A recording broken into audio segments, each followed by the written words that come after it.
What's up guys, Acronis here, and today I have got a gameplay on Summit. That's the one, couldn't think of the map there for a second. Playing Free For All. I'm using the Org Red Dot, and yes, so I think I ended up just hanging around this area so much because if you sit behind this truck or any further back, then they still spawn over here, as you can see here, and yeah, it's really good. So today I thought I'd talk about what makes you a good Call of Duty player, because there's a lot of obviously factors into going into what makes a good Call of Duty player. Because you have the fact that you have a console. I mean, they're all the same, so that's an element we can take out. But then you have monitors, headsets, different controllers, different internet speeds, internet connection, wired, wireless controllers, and internet and everything, and like game mode, guns, play style, everything. I mean, there's so many different things you can put into like what exactly makes you good at Call of Duty. And personally, I don't think it's anything to do with the controller, the TV, the monitor, the response time on your monitor or your controller or your internet connection. I mean, obviously if you have an awful internet connection, the game's never going to work properly because it will lag so much that you won't be able to get kills. But say if you just put on a normal internet connection, I don't know, 5 and 1, say, that would be good enough to play any Call of Duty game, good enough to be really good at it. But I think that the thing that makes you a good Call of Duty player is your hand-eye coordination, muscle memory, and map knowledge and stuff like that.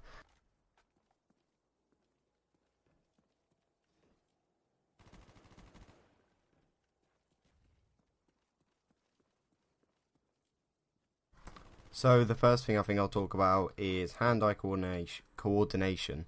So for Call of Duty games, or any kind of game you play on the console or even the computer, or any game in general really, if you're looking at one thing and your hands are doing something else, you need to have hand-eye coordination. So when you're looking at the screen and a person comes up, say on your left, then you are going to be looking over to your left with your eyes, obviously, to see the person there. But as you're doing that, your character is moving because your hands are being also told that the player's going over to the left and to move over to the left. And when you play the game, you don't really think about it like that. You just do it. It's an instinctive thing. It's something that you've learned over time and that you can redo over and over again. And that's what makes good aim, is when your hand-eye coordination is really good, then you can aim onto people because you can see them on the screen and your hands are working very well.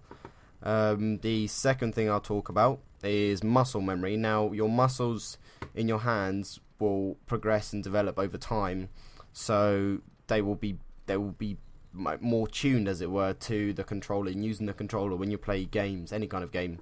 So for example, Call of Duty, your fingers will get used to the fact that there's triggers on the back, and your fingers will work better with that. And you've got the joystick, not the joystick, the I can't remember what they're called now, the thumb places where you put your thumbs. Someone tell me in the comments what it's called. I think it's the joystick, something like that. The analog sticks, that might be the one. So yeah, your analog sticks, your thumbs will get used to using them and know the tolerances and stuff like that. And in your brain as well, you will just know how to use it, and you don't have to look down, which also goes back to hand-eye coordination.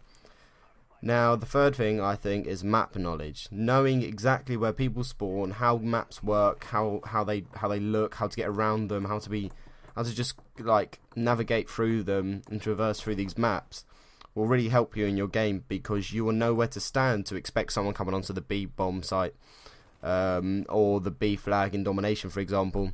You'll know exactly where to stand. For example, on Summit, which I'm playing now, if I was to stand, say, somewhere next to the B domination, which is in the middle building, if I was to stand just next to it, then I wouldn't be covered or anything, and I could get killed really easily. But if I was to hang back and sit on the second floor, coming inside from the outside inside, on the second floor part, I could look over the top of B and see it from there and like kill people from there, because I know exactly where they're going to be coming from if they're coming from the other side.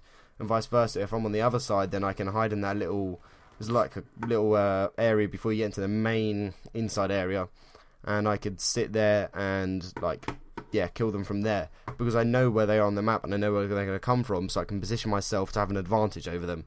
Whereas if you don't know what you're doing, then you won't have an advantage over them. So yeah, that's my opinion on what I think it makes you a good Call of Duty player. I mean, you can have better equipment, but that will just make the better players more attuned to exactly what they're doing, So yeah, that's been it for today, guys. Mr. Acronis signing out.